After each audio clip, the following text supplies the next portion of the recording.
سڵاو هاوڕێیانی خۆشەویست، ئەم کاتتان باش. وەک دەزانینە زۆربەی پرۆژەکانە کۆردینە سیستەم دروست دەکرێت و داتاکان ئەکرێنە لۆکاڵی.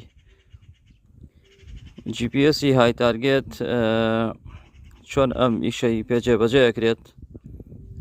ئێمە سەرەتا کە پرۆژەیەکی نوێ دروست دەکەین، توای دروستکردنی پرۆژەیەکی نوێ ئێمە ئەچینە کرد کۆردینە سیستەم. لە کۆردینە سیستەمە لە بەشی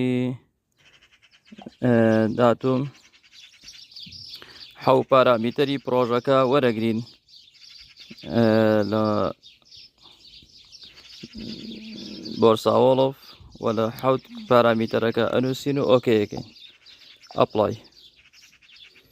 وەکێ بینی ئەم پرۆژەیە کە من ئێستا ئیشی لەسەرەکەم ڕێگای تۆقود لە پارێزگای هەڵەبجە لەلایەن دەزیار ئاکۆسەمەد مەسح و دیزاینی بۆ کراوە و دواتە من پارامیتەرەکانم لێ وەرگرتووە و داخلی جیازەکەی خۆم کردووە. ئێستا کە دێم بە ئارتیکەی چێکەکەمەوە ستێک پۆینت و یەکێک لەو بێچمارکانەی ئەودا ئابەزێنم. وەک دەبینن دیقەکانمان لە ملیماتایەوە، ئەم بێچمارکانە بە ستاتیکیش دانراوە، پرۆسیسیان بۆ کراوە.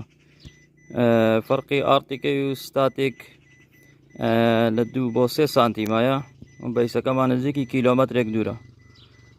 بەم شێوەیە توانین 7 پارامیتەر داخلی GPS های تارگێت بی 200 بکەین، بەرنامەی های سێرڤای ڕۆت و بەو دیقە بەرزانە ئیشەکانمان جێبەجێ بکەین.